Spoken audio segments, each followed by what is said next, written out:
Assalamualaikum warahmatullahi wabarakatuh.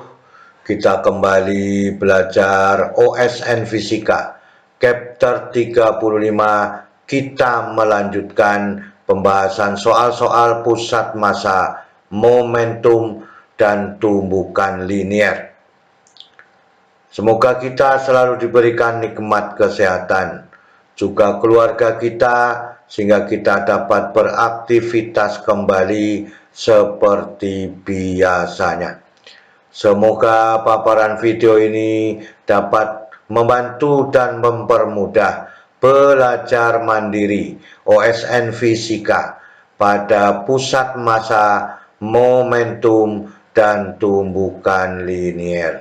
Ya, inilah soal yang pertama yang akan kita bicarakan. Ya, sebuah bola bermassa M bergerak dengan kecepatan V. Bola ini menumbuk secara elastis sebagian dengan koefisien restitusi E suatu papan dengan sudut alfa terhadap garis normal yang A berapa besar momentum arah vertikal sebelum tumbukan, yang B berapa sudut pantul sesudah tumbukan, C berapa perbedaan momentum sebelum dan sesudah tumbukan. Ini diambil menggunakan vektor nantinya ya. Kemudian D, hitunglah gaya yang diberikan papan terhadap bolanya. Kita bahas bersama-sama. Ini adalah diagram atau model ya, arah vektor sebelum tumbukan dan sesudah tumbukan pada arah sumbu X dan pada arah sumbu Y. Ini adalah pada arah sumbu Y ya. Ini adalah pada arah sumbu X, sudut alfanya sebelum tumbukan, tetanya sesudah tumbukan. PY sama dengan berapa sebelum tumbukan, theta sama dengan berapa setelah tumbukan, delta P-nya berapa dalam persamaan vektor perubahan momentum. D, gaya rata-ratanya sama dengan berapa. Kita lihat, inilah model lengkap ya, bahwa massa M sebelum tumbukan memiliki koresultan V dari V sin alfa ya pada arah sumbu X, kemudian ya V cos alfa pada arah sumbu Y. Setelah tumbukan membentuk sudut alfa, searah dengan sumbu X adalah V aksen sin alfa, V aksen cos alfa pada arah sumbu Y. PY ya berarti terjadi tumbukan pada arah vertikal ya. Berapakah PY sebelum tumbukan? Maka PY itu sama dengan MVY ya. Maka sebelum tumbukan hanya satu vektor kecepatan, yaitu V cos alfa. Dengan demikian PY sama dengan MV cos alfa. Ini terjadi momentum sebelum tumbukan ya. Momentum sebelum tumbukan. Itu yang kita inginkan pada soal nomor A. Pada soal nomor B ya, tetanya sama dengan berapa setelah tumbukan. Bola memiliki kecepatan V aksen ini ya, dan membentuk sudut alfa terhadap arah vertikal. Maka VY-nya ya, karena ini bertanda menuju ke bawah, maka kita beri arah negatif, maka VY sama dengan negatif V cos alfa. V aksen Y. Nah, sekarang kita ambil V aksen Y di sini ya. Maka V aksen Y sama dengan V aksen cos theta. Jadi sebelum dan sesudah tumbukan, maka ini yang akan kita gunakan pada arah vertikal untuk menggunakan persamaan koefisien restitusi. Maka pada arah sumbu X ya, ada V aksen sin theta searah dengan V aksen V sin alfa ya. Maka persamanya boleh dituliskan bahwa V aksen X itu sama dengan ini, V aksen sin theta kemudian searah dengan V sin alfa. maka V aksen X boleh dituliskan dengan V sin alfa. Dari VY dengan V aksen Y, kita bisa menemukan koefisien restitusinya. Maka E sama dengan negatif V aksen Y dibagi dengan VY. Maka V aksen Y itu sama dengan negatif EVY, kan itu. V aksen Y sama dengan negatif EVY, ya. Nah, maka dengan demikian VY sudah ada, harganya negatif V cos alfa, maka V aksen Y itu menjadi EV cos alfa. Negatif dengan negatif menjadi positif. Maka dengan demikian, ya, sin itu, ya, arah sumbu X, cosnya menjadi arah sumbu Y. Maka dengan demikian, supaya mudah kita melakukan tetanya ini, ya, dengan fungsi trigonometri, maka sin theta dibagi dengan cos theta, kan itu. Yang biasanya adalah cos theta dibagi dengan sin theta pada Y, sekarang sin theta pada X. Maka dengan demikian sin theta dibagi dengan cos theta. Maka dengan demikian tangen theta itu sama dengan V aksen X dibagi dengan V aksen Y. Nah, maka V aksen sin theta yang ini, ya, dibagi dengan EV cos alfa, ya.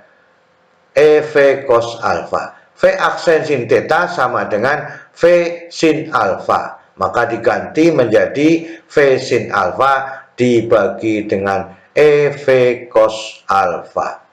V dibagi V1, maka 1 per E dikalikan sin alfa dibagi cos alfa. Ini namanya tangen alfa. Maka persamaannya menjadi tangen theta itu sama dengan tangen alfa dibagi dengan E. Kesimpulannya, theta sama dengan arkes tangen dari tangen alfa dibagi dengan E. Inilah yang kita inginkan pada soal nomor B. Untuk soal nomor 1, kita lanjutkan lagi pada perubahan momentum, ya, dalam bentuk vektor, ya. Maka ini sebelum tumbukan, ya, maka dikatakan bahwa pada unsur X-nya itu sama dengan 0, ya. Karena belum terjadi tumbukan, ya. Sesudah tumbukan itu adanya pada V aksen, ya, baik pada unsur X ataupun pada unsur Y, ya. Maka dengan demikian, ya, perubahan momentum sebelum tumbukan dan sesudah tumbukan. Ini persamaan 2, V aksen Y sama dengan EV cos alfa. Sehingga VY-nya sama dengan negatif, ya. Negatif V cos alfa. Perubahan momentum pada sumbu Y juga ada V cos alfa, ada V aksen cos alfa, ya.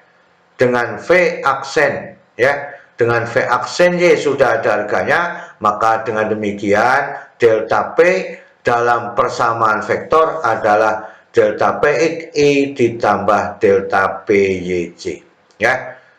Maka tadi sudah dikatakan PX-nya sama dengan 0, ya. Maka perubahan momentum itu sama dengan delta PY dikalikan dengan vektor J, ya. Maka delta P itu sama dengan, ya, M dikalikan ini, ya, sesudah tumbukan EV cos alfa dikurangi V cos alfa dikalikan dengan J, ya. Maka ini nanti bertanda positif, maka dengan demikian cos alfa, ini cos alfa itu dikeluarkan, kita ringkas persamanya menjadi MV cos alfa. Maka dengan demikian M dikalikan EV cos alfa ditambah V cos alfa dikalikan dengan J, maka kesimpulannya MV cos alfa dikalikan E ditambah 1 dikalikan dengan J, ya. Itu yang kita inginkan, ya, pada persamaan 4, ya. gaya rata-ratanya. Ini sudah ketemu delta P-nya, maka in plus itu sama dengan F rata-rata dikalikan dengan delta T sama dengan delta P-nya. Maka F rata-rata delta P dibagi dengan delta T, ini sudah ada persamaan 4-nya, maka MV cos alpha dikalikan E ditambah 1 dibagi dengan delta theta, delta T. Ya. Inilah yang kita inginkan, gaya rata-rata yang diberikan papan terhadap bola. Inilah keseluruhan pada soal nomor 1. Kita lanjutkan pada soal nomor 2. 5 buah balok yang homogen masing-masing masanya M ya dan panjangnya L disusun seperti pada gambar di bawah ini ya. Jadi sudah diberi petunjuk pada batang atau pada balok pertama memiliki pusat massa L/2. Maka sudah kita perkirakan bahwa nantinya semuanya harus berdasarkan L/2 ya, karena homogen atau batangnya sama, panjangnya sama ya. Kita bahas bersama-sama ya. Z-nya sama dengan berapa? Inilah keseluruhan ya. Pusat massa 1, pusat massa 2, pusat massa 3, 4 dan 5 ya. M1, M2, M3, M4, M5 ya. Seluruhnya adalah Z. Supaya tetap setimbang harus ada memiliki Z-nya berapa pada waktu kedudukan setimbang. Dengan petunjuk pertama L/2 ya. M1, M2, M3, M4, M5 adalah M ya. Z1 adalah L/2 ini ya. Kita lanjutkan. Kita lihat pusat massa pada Z1. Pada batang 1 pada Z1 adalah Z1 sama dengan L/2. Asalnya dari M dikalikan X dibagi dengan M ya. M dibagi M1, X-nya L/2, maka Z1 pusat massanya adalah L dibagi 2. Sekarang kita lihat pusat massa pada balok kedua, maka dengan demikian M2 kali X dibagi M1 ditambah M2, maka Z2 M2 dikalikan L/2 dibagi M1 ditambah M2, artinya M dikalikan L/2 dibagi 2M.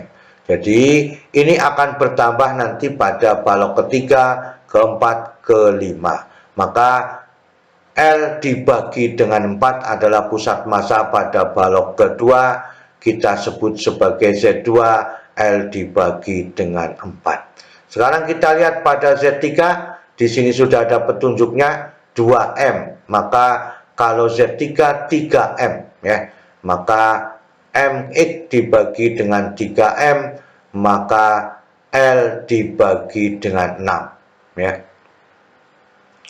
3 dikalikan apa? Sepertiga dikalikan setengah 1/6. Kemudian pada Z4 juga sama, ini menjadi 4M, maka MX dibagi 4M, maka Z4 adalah L/8. Kemudian pada Z5 ya. Nah, ini Z5 ya. Z5 itu sama dengan MX dibagi 5M, maka Z5 L/10. Seluruhnya sudah ditentukan masing-masing pusat massanya, maka supaya setimbang Z maksimum harus dijumlah. Z1 ditambah Z2 ditambah Z3 ditambah Z4 ditambah Z5. Maka Z maksimum adalah jumlah aljabar dari masing-masing Z ya. Maka Z1 ditambah Z2 ditambah Z3 ditambah Z5 ditambah Z4. Maka dimasukkan angkanya L/2 ditambah L/4 ditambah L/6 ditambah L/8 ditambah L/10, kemudian disamakan penyebutnya 120. Maka ini faktor pengalinya sudah diketemukan di atas ini ya. 60 ditambah ya 30 ditambah 20 ya, 110 kan itu. 110, 125, maka 137 ya. 137 dibagi 120L. Ini syarat supaya kelima balok homogen dalam keadaan setimbang. Ini adalah pada soal nomor 2 dan seluruhnya dari 1 sampai nomor 2 sudah kita bicarakan bersama-sama. Semoga kita bisa dapat memahami ya pada pertemuan kali ini ya. Selalu semangat belajar. Terima kasih. Wassalamualaikum warahmatullahi wabarakatuh.